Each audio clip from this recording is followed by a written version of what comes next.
사랑하는 성도 여러분, 간에 평안이 가득하시기를 축원합니다. 아멘.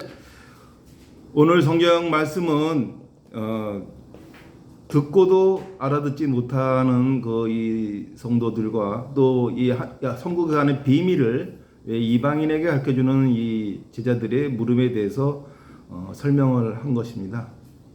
그런데 우리가 살아가면서도 항상 이 말귀를 못 알아듣는 사람들이 많이 있죠. 나는 그런 뜻으로 말하지 않았는데 받아들이는 사람이 이상하게 받아들여서 내가 말하는 것을 곡해하는 경우가 많습니다.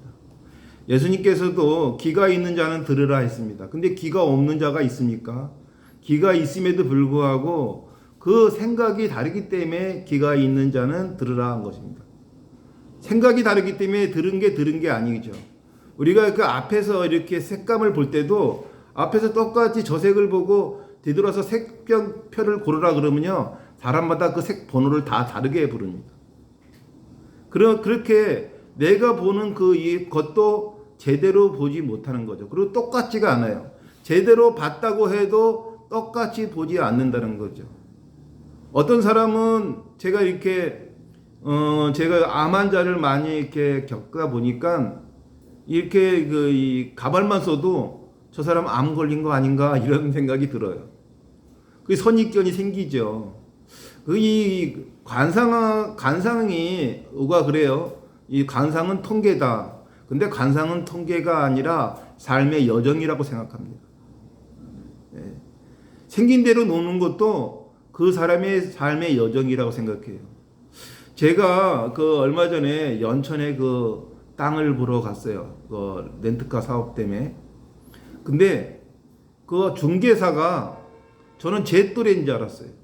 제 또래인 줄 알았는데 저보다 10살이나 많더라고요. 얼굴에 주름 하나 없어요. 아주 탱탱해요. 처음에 한번 보고 가고 이제 두 번째 이제 계약을 하러 이제 딸하고 같이 갔었는데 그 사람이 저희 딸에게 충고를 하더라고요. 어떤 충고를 하냐? 우리 딸도 굉장히 아빠 또래인 줄 알았는데 아빠보다 10살이 많다 하니까 참 진짜 젊어 보이세요 하니까 이분이 하는 얘기가 자기가 굉장히 열등식에 살았답니다. 왜냐면 키가 우리 세림이보다 작더라고요. 남자인데 키가 한 5, 6도 안 되는 것 같아요. 그래서 키가 너무 작아서 이 사람들이 어릴 때 좀 난쟁이 취급 비슷하게 받았다고 합니다. 그래서 이 장애자 같은 대우를 받았대요. 너무 작으니까. 그래서 어떤 분이 이게 장애자라고 생각하는 거로 생각해서 장애인 어떤 봉사하러 갔었대요. 가서 보니까 눈이 안 보이는 사람, 팔이 장애가 있는 사람, 다리가 있는 장애 있는 사람 등 온통 장애가 있는 자기는 그냥 키만 작을 뿐이지 아무런 장애가 없는데 너무 감사하다. 그저 거기를 가기 전까지는 자기가 키 작은 컴플렉스 때문에 자기도 심각한 장애자라고 생각을 했는데 거기서 손을 못 쓰고 다리를 못 쓰고 앞을 보지 못하는 장애인들을 보고 야, 나는 진짜 복받은 사람이구나 라는 생각을 가지게 되면서 열심히 일을 했답니다. 그런데 이 양반이 어릴 때 장남으로 태어나서 진짜 피죽도 못 먹고 그 나이 때면 이제 어려울 때 아닙니까? 70이 넘은 나이니까 거의 이제 80을 바라보는 나이니까 어려운 시대에 살으신 분이니까 진짜 고립고개니 뭐니 다 겪은 사람 아닙니까? 그러다 보니까 못 먹었대요. 못 먹어. 동생들은 키가 크더라고요. 근데 이분만 동생들 챙겨주느라고 어릴 때부터 굶주리면서 일을 해갖고 자기는 키가 못 자랐다 그러더라고요. 그러면서 열심히 일을 했는데 지금은 연천에 땅도 많이 가지고 있고 나름 아쉽지 않게 한다고 그러고요. 저한테 소개한 땅도 자기 땅을 소개하더라고요. 뭐 그런데 이 양반이 왜 그러면 공인중개사가 아니에요. 그냥 연천 토박인데 그 그냥 중개사에 그냥 기웃거리는 이유가 토박이다 보니까 어느 땅 정보들을 다 아는 거예요. 어느 집이 어떻게 땅 내놓는다, 어느 집이 낸다 이런 걸 다 아니까 그냥 이렇게 중개인 역할을 하는 거죠. 소개를 하는 거죠. 근데 이분이 우리 딸한테 그러더라고요. 세상 사는 거 별거 없는데 왜 이렇게 젊게 사세요 하니까 자기는 항상 기쁜 마음으로 산대요. 항상 기쁜 마음을 알고 항상 긍정적으로 생각하고 남한테 싫은 말도 안 한대요. 내가 어떻게 살다 보면은 싫은 말을 안 할 수가 있냐. 근데 남한테 싫은 말을 하게 되면 언젠가 자기도 싫은 말을 들을 수밖에 없다. 그래서 남에게 싫은 말을 안 하고 남의 미운 짓을 해도 그닥 그 미움에 대해서 지나가면 그만이지 하고 생각한답니다. 그리고 또 이 양반은 돈도 많이 띄었대요. 돈도 이렇게 꺼달라면 꺼주면은 그래서 지금은 어떻게 생각하냐? 안 받을 각오에 있는 여유만 될 때 꺼주지 쓸 돈은 절대로 안 꺼준다 그러더라고요. 근데 꺼주면은 안 받을 생각하고 꺼준답니다.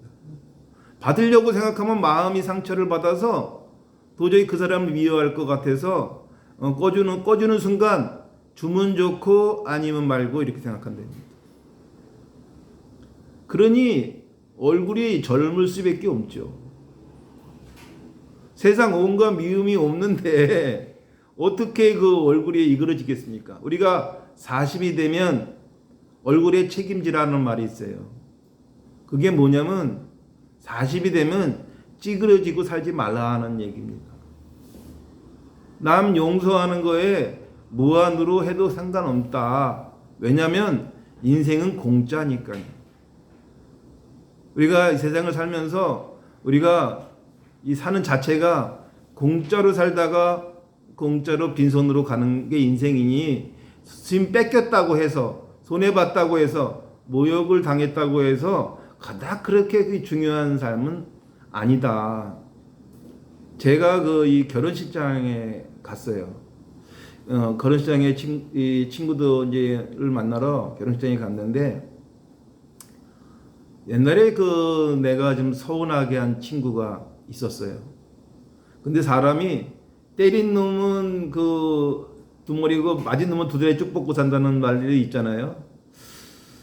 근데 제가 그 친구에 대해서 좀 서운하게 한 부분이 있는데 제 기준으로는 서운하게 한 게 없어요. 그 친구 기준으로 서운한 거죠. 왜냐면 우리 이런 거 있잖아요. 돈을 갖다가 그 돈이 있는 사람이 돈을 빌리면 너는 좀 돈이 있으니까 천천히 받아도 돼 이런 거라든가 너는 좀 돈이 있으니까 밥을 사라 술을 사라 그렇게 좀 아니 저 사람이 돈을 버는데 자기가 도와준 거 하나 없으면서 돈을 벌었으니 너는 써도 돼. 그러면 나는 왜 돈을 못 벌었는가? 왜냐하면 이게 모든 세상을 오늘 하나 예수님 말씀처럼 아전 인식격으로 해석을 하기 때문에 들어도 들은 게 아니고 보아도 본 게 아니라는 말씀을 예수님께서 하시는 겁니다. 우리가 삶의 얘기가 다 똑같아요. 내가 출근할 때 좀 늦은 거는 몸이 안 좋은 거고 남이 출근할 때 늦은 거는 게으르 처먹은 거죠. 내가 욕을 하고 험한 얘기를 하는 거는 나는 지금 쾌활한 성격을 가진 소유자고 남이 그렇게 욕지거리 하면은 참 천박스럽다라고 하는 거죠. 우리가 남을 가리키려고 하면요 스트레스를 엄청 받습니다. 남을 가리키려고 하지 마시라고 제가 늘 성도 이 설교 시간에 얘기해도 성도 여러분 중에 늘 남을 가리키려는 분들이 있어요. 제가 그렇게 얘기해도 소용이 없더라고요. 남을 가리키려고 하지 마세요. 그 사람의 삶은 그 사람의 삶입니다. 교회가 학교가 아닙니다. 성경 교실은 따로 있습니다. 예배하러 온 사람들은 학교에 온 게 아니에요. 누구한테 지적을 당하거나 여기 이 가르침을 받으려고 이 교회에 오는 게 아닌데 교회에 와갖고 꼭 성도들을 가르치려는 사람이 있어요. 제발 좀 그러지 말아달라고 부탁을 해도 그런 일로 인해서 서로 감정의 골이 생겨버리더라고요. 두 번째, 제가 늘 얘기하지만 우리가 이 봉사도 이게 본인이 기쁨하여야지 본인이 기쁘지 않은데 봉사는 하지 마시라. 그게 다 보여요. 우리가 돈을 빌려줄 때도 보십시오. 기쁜 마음으로 그 사람은 빌려준다고 합니다. 왜? 받을 마음이 없으니까. 근데 기쁜 마음이 없는 사람은 어떻습니까? 제가 줄까 안 줄까 두렵잖아요. 기쁜 마음으로 줄 수가 없습니다. 너 약사 꼭 지켜, 차용증 써야지, 공증해줘, 모든 게 불안하죠. 근데 빌려줄 때 받을 마음이 없으면 얼마나 기쁜 마음으로 빌려주겠습니까? 봉사도 그렇죠. 누가 날 인정해 주는 게 아니라 내가 봉사함으로써 저들이 깨끗한 곳에서 편한 곳에서 이 맛있는 것을 한다 생각하면은 이런 기쁜 마음이어야 되는데, 식당 주인처럼 만약에 음식을 우리가 만든다면은 그거는 장사를 하는 거죠. 교회 나오라고 장사하는 겁니다. 내가 기쁜 마음으로 뭐든지 행동을 해야 하나님께 은혜를 받고, 우리는 누구에게 사람에게 인정받으려고 할 필요가 없어요. 하나님께 인정받으면 다 됐죠. 오케이입니다. 제가 들어도 들은 게 아니고 보아도 보지 않은 것은, 제가 이 친구를 보면서 저는 나름 그랬어요. 과거는 과거고 해서 기쁜 마음으로 그 친구한테 다가섰는데 그 친구가 외면을 하더라고요. 외면을 하고 딴 데를 보더라고요. 분명히 눈이 마주쳐서 다가갔는데 딴 데를 보더라고요, 이 친구가요. 그랬더니 다른 쪽으로 가더라고요. 친구들 무리 속에서 빠져서 다른 쪽으로 이 친구가 가는 거예요. 그러니까 저도 순간적으로 내가 아쉬울 게 없는데 뭐 굳이 저 따위 놈이 뭐 가든 말든 하고, 저도 당연히 다른 친구들하고 그냥 말을 섞으면서 그 친구가 다른 데 자리 이동하는 거를 그냥 무시했습니다.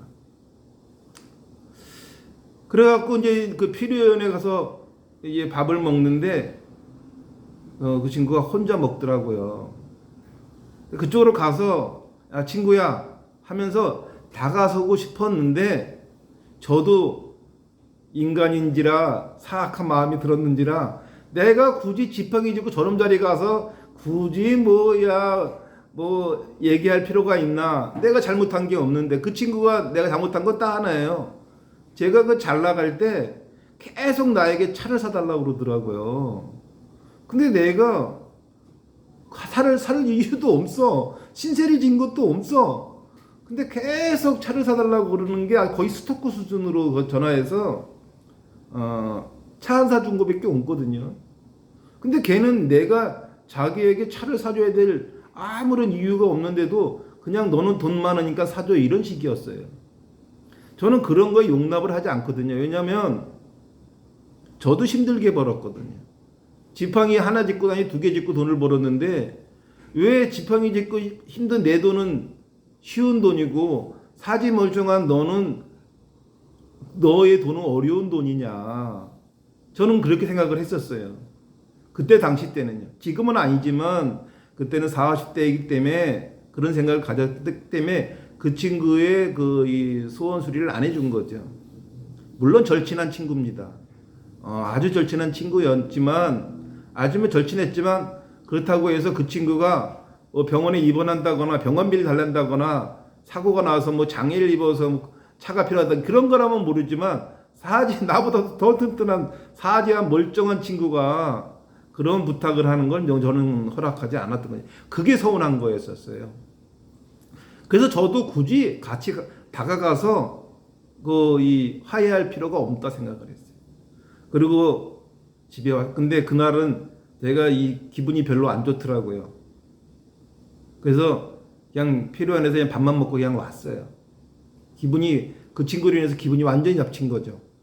아주 절친인 친구가 그런 상황이 됐으니까. 그것도 오래된 일인데 아직도 그 가슴속에 담고 있는 자체가 나한테 한이 맺혔구나. 어느 세월이 지나면 잊어버릴 텐데도 그 집에 와서 이렇게 일을 하면서 그냥 기분만 더러웠는데, 저녁에 이렇게 자려고 하면서 기도를 하니까 내가 너무 잘못했구나. 내가 너무 째째했구나. 내가 너무 쫀쫀했구나. 목사라는 놈이, 목회자라 하는 놈이 그 다가가서 왜 손을 못 잡아주고, 야 친구야 그때 내가 서운했지, 왜 그렇게 못했을까, 진짜 내 자신이 자책이 들더라고요. 그러고도 네가 어디 가서 목회를 할 수 있겠느냐. 그 기도를 저녁에 하면서 후회가 밀려오더라고요. 반성이 되고, 감사를 모르는 거는 저 친구가 감사를 모른 게 아니라 내가 감사를 몰랐더라고요. 저 친구가 사지 멀쩡한데 돈을 안 버는 거에 대한 것만 생각했지, 내가 이 장애가 있음에도 돈을 잘 벌게 해주는 은혜에 대한 감사를 잊고 있었던 거예요. 그러니까 하나님께 준 은혜를 베풀지 못한 내가 오히려 반성해야지, 그걸 갖다가 징징대는 그 친구를 제가 미워했다는 게, 그리고 요번에 그 갔을 때도 그냥 혼자서 밥 먹는데 다가가서 야 친구야 하고 말을 못했다는 게, 진짜 저는 아직도 숙련이 안 된 사람인가 봅니다. 제가 진짜로 우리가 살면서 시험에 든다 그런 말을 하지 않습니까? 저는 지난 시간에 했지, 교회에 나오는 건 시험에 들고 할 일이 아니다. 근데 사람이 살아가면서 사람과 부딪히면서 시험에 들 일은 많아요. 그럴 때 범사에 감사한다면 그 시험을 극복할 수 있으리라고 봅니다. 근데 늘 우리는 내가 생각한 건 옳고 네가 생각한 건 옳지 못하다는 생각과, 내가 생각한 거는 맞고 네가 생각한 거는 틀리다는 생각 갖고 있는 건 아닌가 생각해 볼 필요가 있습니다. 오늘 그 성경 말씀에도 나와 있듯이 본 게 아닌 것처럼, 들은 게 아닌 것처럼 깨닫지 못하면은 아무 소용이 없습니다. 이 씨가, 말씀의 씨가 돌뿌리에 떨어질 수도 있고, 말씀의 씨가 가시넝쿨에 떨어질 수도 있고, 말씀의 씨가 옥토에 떨어질 수 있는데, 그거는 운명이 아닙니다. 우리는 그걸 운명이라고 생각하죠. 근데 운명이 아니에요. 돌뿌리에 떨어지고 이 가시덩굴에 떨어지고 밭에 떨어지는 걸 씨앗에 비유한 것이지, 그거는 비유법인 거지, 우리의 귀가 열려 있어야 되는 겁니다. 귀가 들을 귀가 있는 자는 들으라는 뜻이 그 뜻입니다. 예수님께서는 비유를 하시는데 그 비유를 말귀를 못 알아들어서 다시 설명을 한 거예요. 오늘 성경 말씀이 그렇죠. 씨를 갖다가 그냥, 당연히 씨를 돌 위에 떨어지면 당연히 씨가 발화가 되지 않고, 가시덩굴에 떨어지면 당연히 하는데 그 얘기를 하시는 거가 아니잖아요. 근데 우리는 그 액면 그 말밖에 들을 수밖에 없다는 거죠. 그 사람의 진정한 뜻을 모르는 거죠. 그 사람의 진정한 말뜻을 알 수가 없는 게, 우리는 3차원 세계에 살고 있기 때문에 오로지 세치어에서 나오는 그 발음을 가지고 이해를 한다는 거죠. 이 4차원 세계에 내에서 내로 텔레파시로 전달이 된다면 확실하게 그 사람의 마음을 알 텐데, 오로지 세치 혀로밖에 전달되지 않기 때문에 그럴 수밖에 없는 거예요. 근데 어저께 제가 결혼식에 또 웃긴 게 뭐냐면, 제가 평상시에 양복을 입고 가거든요. 근데 어저께는 너무 더워서 청바지에 티를 입고 갔어요. 그랬더니 그 친구 와이프가 이게 행색이 지팡이 2개 짚고 청바지에 티 입고 와니까, 그냥 우리 친구가 동창이야 그러는데도 시큰둥하게 인사가 왔더라고요. 제가 이렇게 양복을 입고 가야 됐었는데, 또 너무 더워서 이 티에 청바지 입고 왔더니 좀 불쌍하게 측은지심으로 보더라고요, 나를. 그래서 저희 어머니가 늘 너는 주일에도 꼭 양복을 입어라. 저희 어머니가 제가 청바지 입는 거 굉장히 싫어해요. 너 다리가 부실한데 청바지 입고 다니면 너 사람들이 너 불쌍하게 본다. 내 아들을 누가 불쌍해 보는 걸 원치 않는다 그러더라고요. 그래서 제가 어저께 와서 염색도 했습니다. 좀 싹 이미지 좀 바꾼 계기도, 야, 내가 이 컨텐츠 싸움은 내가 유튜버도 아닌데 좀 이미지 좀 변신 한번 해봐야 되겠다 하고 바꿨더니 젊어 보인답니다. 더 아픈데 뭐 젊어 보이는 게 뭔 의미가 있어요? 본 게 아니라니까요. 예? 아니 몸은 더 아픈데 몸이 아파서 염색하고 수염 깎은 거예요. 왜냐면 몸도 안 좋은데 그러면 더 이게 이 측은지심이 생길 수가 보는 사람이. 제가 어저께 그 결혼식장에서 친구 와이프가 나를 측은지심으로 보는 눈빛을 보고, 야, 내가 이제 좀 깔끔해 하고 다녀야 되겠다 생각이 들어서 이렇게 좀 바뀌었습니다. 이건 뭐로 깨우치는 겁니까? 우리는 이 사람으로 깨우치게 되는 건데, 꼭 말을 하지 않아도, 꼭 듣지 않아도, 꼭 보지 않아도 깨우칠 수 있습니다. 뭐로요? 성령이 임재되면 깨우쳐집니다. 성령이 임재될 수 있는 방법은 딱 하나밖에 없습니다. 기도입니다. 기도 말고는 성령이 임재되지 않아요. 제가 어저께 집에 저녁에 와서 기도할 때 내가 내 친구에게 너무너무 잘못했구나 라는 생각이 성령이 임재된 겁니다. 만약에 기도를 하지 않았다면 계속 불쾌했을 거예요. 자식 지가 뭔데 말이야 라고. 성도 여러분, 기도를 해야 축복의 은혜가 이루어집니다. 늘 기도하시고 범사에 감사하시고, 내가 한 일을 오른손이 한 일을 왼손이 모르게 하듯이 나의 어떠한 그 이 봉사나 자비나 그 은혜가 꼭 드러나지 않게 하신다면 하나님께서는 오늘 말씀 있죠? 10배, 100배로 장대하게 은혜의 축복을 주시리라고 믿습니다. 아멘. 오늘 말씀 여기서 마치겠습니다.